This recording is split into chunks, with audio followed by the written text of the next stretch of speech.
என்னதான் சுள்ளுன்னு வெயில் அடித்தாலும் சூடாக டீ குடித்தாதான் அந்த நாளே எனக்கு போகும் அப்படின்னு சொல்லக்கூடிய ஆளா நீங்கள் ஒரு நாளைக்கு 4-5 வாட்டி நீங்கள் டீ குடிப்பீங்கன்னா இந்த வீடியோ கட்டாயம் உங்களுக்காக தான்.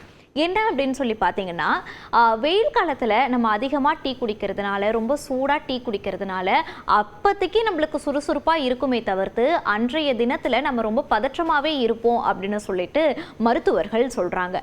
அது மட்டும் இல்லாமல் வெயில் காலம் அப்படின்னு சொல்லி வரும்போது நம்மளுடைய ஸ்கின் எல்லாம் ரொம்ப டீஹைட்ரேட்டாக நம்மளே ஃபீல் ஆகும். ஸ்கின் எல்லாம் ரொம்ப வறட்சியாகவே இருக்கும். நம்ம டீ குடிக்கிறது மூலயமா நம்மளுடைய ஸ்கின் வந்து மேலும் வறட்சி ஆகிறதுக்கான சான்சஸ் வந்து ரொம்ப அதிகமாகவே இருக்குது அப்படின்னும் மருத்துவர்கள் சொல்கிறாங்க. அது மட்டும் இல்லாமல் வெயில் காலத்தில் ரொம்ப சூடாக டீ குடிக்கிறதுனால ஹார்ட் பீட் வந்து ரொம்ப வேகனாக துடிக்கும். இதனால் பதற்றமான சூழல்லையே நம்ம இருக்கிற மாதிரி இருக்கும் அப்படின்னும் மருத்துவர்கள் வந்து சொல்லியிருக்காங்க.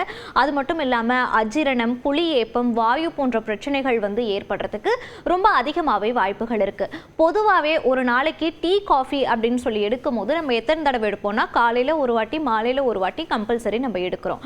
ஆனால் சில பேர் வெயில் அடித்தாலும் மழை அடித்தாலும் சொல்லிட்டு ஒரு நாளைக்கு 5-6 வாட்டி டீ குடிக்கிறவங்களும் இருக்காங்க. இதெல்லாம் முற்றிலுமே தவிர்க்கக்கூடிய ஒன்று. வெயில் காலம் மட்டும் இல்லை, மழைக்காலம், குளிர்காலம்னு எந்த காலத்திலையுமே இந்த மாதிரி 4-5 வாட்டி டீ குடிக்கிறதெல்லாம் ஸ்கிப் பண்ணுறது ரொம்பவே முக்கியமான விஷயமா பார்க்கப்படுது. இதெல்லாம் உடல் நலத்துக்கு நல்லதில்லை அப்படின்னு சொல்லிட்டு மருத்துவர்கள் அறிவுறுத்துறாங்க.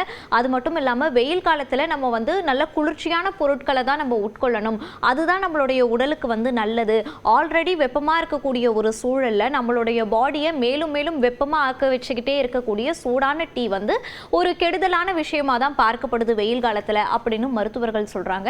ஸோ அதனால் எவ்வளோக்கு எவ்வளோ முடியுமோ வெயில் காலத்தில் அந்த அளவுக்கு சூடான டீ, காஃபியை அவாய்ட் பண்ணிக்கிறது ரொம்பவே முக்கியமான விஷயமா பார்க்கப்படுது. டீ குடிச்சா தூக்கம் கலையும் அப்படின்னு சொல்லிட்டு நம்ம டீ குடிப்போம். ஆனால் இரவு பொழுதுகள்லையும் சரி, நம்மளுக்கு தூங்கணும் அப்படின்னு சொல்லி நமக்கான இருக்கிற அந்த மீ டைம்லையும் நம்மளுக்கு தூக்கம் வராமல் போகிறதுக்கு டீயும் ஒரு முக்கிய ரீசனாக பார்க்கப்படுது. தூக்கமின்மையை டீ உண்டாக்கும் அப்படின்னும் மருத்துவர்கள் வந்து சொல்றாங்க. அதனால வெயில் காலத்துல அசௌகரியமா நம்ம உணரக்கூடிய வாய்ப்புகள்ல இந்த டீயும் பங்கு பெறுறது ஒரு முக்கியமான விஷயமாவே பார்க்கப்படுது.